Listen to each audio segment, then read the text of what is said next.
ये फ्रेंड्स, आज मैं डिस्कस करने जा रही हूँ एनोक आर्डन पोम की स्टोरी। ये पोम अल्फ्रेड लॉर्ड टेनिसन ने लिखी थी। ये एक नैरेटिव पोम है। ये पोम पब्लिश हुई थी 1864 में, जब अल्फ्रेड लॉर्ड टेनिसन एक ब्रिटिश पोएट लॉरेट थे।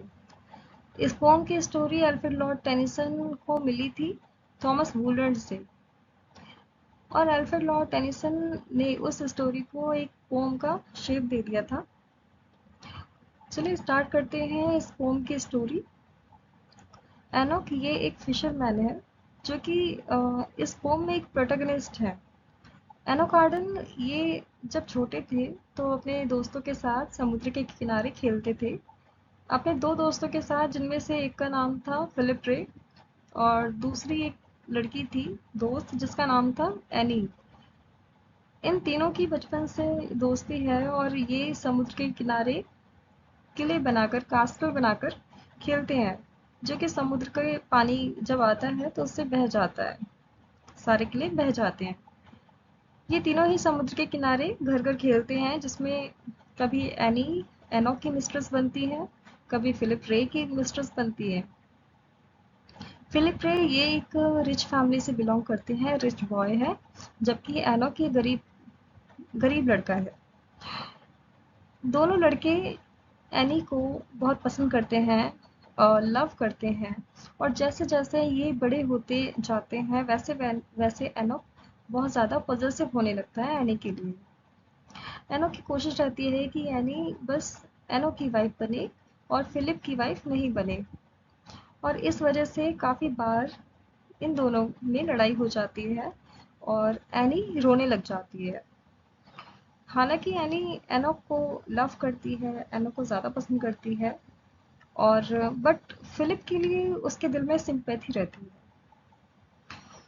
जब ये बड़े होते हैं तो एनोक और एनी की शादी हो जाती है। ये दोनों शादी कर लेते हैं और उसके बाद इनके 3 बच्चे होते हैं।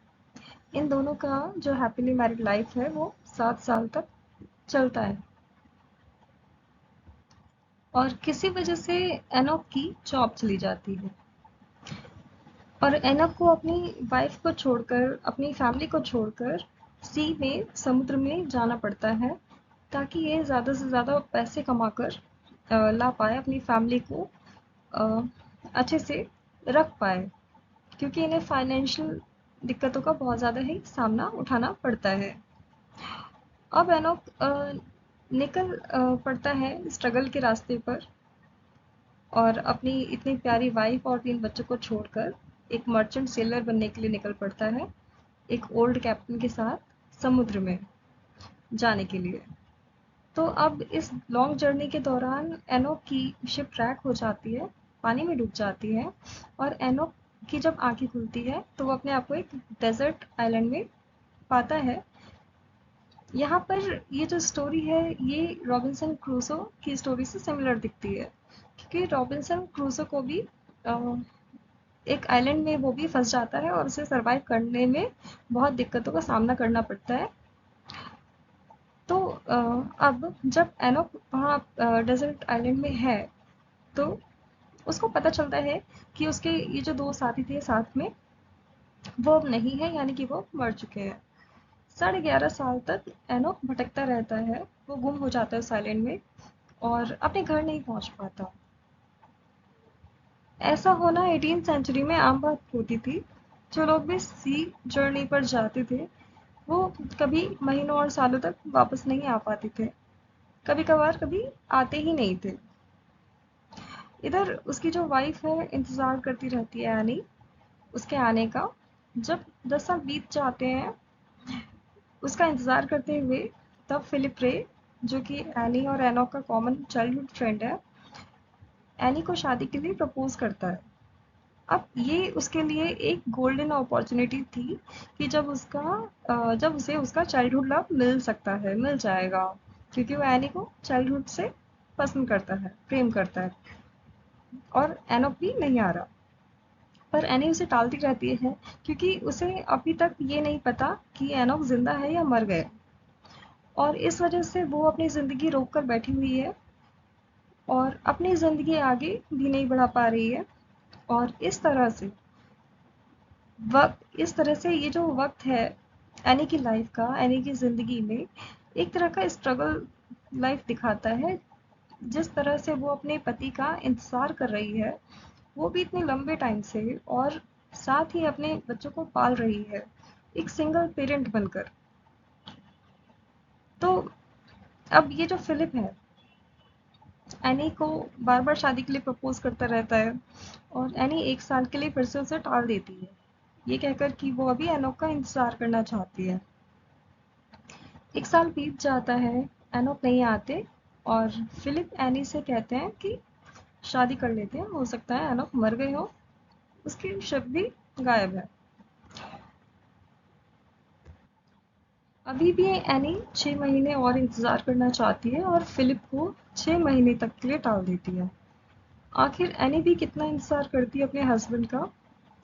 वो भी अपनी ज़िंदगी को आगे बढ़ाना चाहती हैं, और इसके इसके लिए वो अपने गॉड से प्रे करती है, जीसस क्राइस्ट से, कि उसे वो गॉड एक इंडिकेशन दे दे, जिससे पता चल जाए कि उसके जो हस्बैंड है वो भी जीवित है या फिर मर गए। तो एनी बाइबल पढ़ रही होती है, तो जैसे ही वो एक टेक्स्ट को क्रॉस करती है, एक टेक्स्ट पढ़ती है, अंडर द पाम ट्री, तो उसकी फिंगर जैसे ही उस टेक्स्ट से गुजरती है, उसके बाद से एनी को एक ड्रीम दिखता है, जिसमें उसके हस्बैंड एक डेजर्ट आइलैंड में नजर आ रहे होते हैं, जिससे वो इस चीज़ को मिस इंटरप्रेट कर लेती है कि उसे ऐसा लगता है कि जो उसके हस्बैंड है वो हेवन पहुंच चुके हैं, यानी कि वो मर चुके हैं।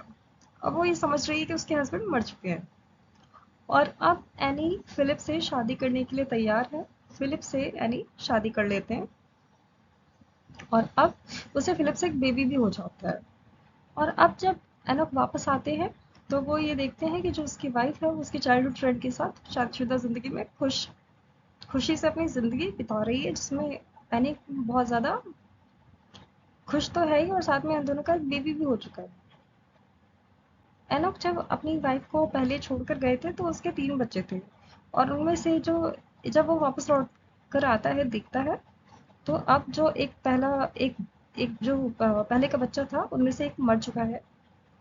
मीन्स अब एनोक के सिर्फ 2 बच्चे हैं जो एनी जिन्हें पाल रही है, और एनी के पास अब एनोक से 2 बच्चे और फिलिप से एक बच्चा है। मतलब एनी के अब दोबारा से 3 बच्चे हैं। एनोक के पास सब कुछ होते हुए भी वो अभी भी अनफुलफिल्ड है, क्योंकि जो उसकी खुद की फैमिली होती है वो अब फिलिप की हो चुकी है। एनोक की जिंदगी में अब खालीपन से भर गई है।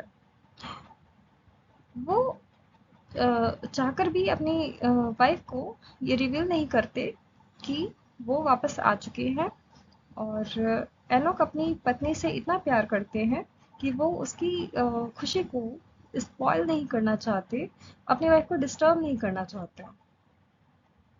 तो यहाँ पर एनोक के साथ एक ट्रेजेडी दिखाई गई है कि जो वो इतने एक सेलर मर्चेंट बनकर जब वो वापस आते हैं, इतने पैसे वो कमा कर आते हैं, तो उस टाइम जो उसकी जो अपनी ज़िंदगी थी, जो उसकी वाइफ और बच्चे थे, वो किसी और की हो जाते हैं। तो अब उस पैसे का भी कोई काम नहीं है। सब कुछ होते हुए भी अब जो उसका अपनी चीज़ें थी वो खो चुकी है।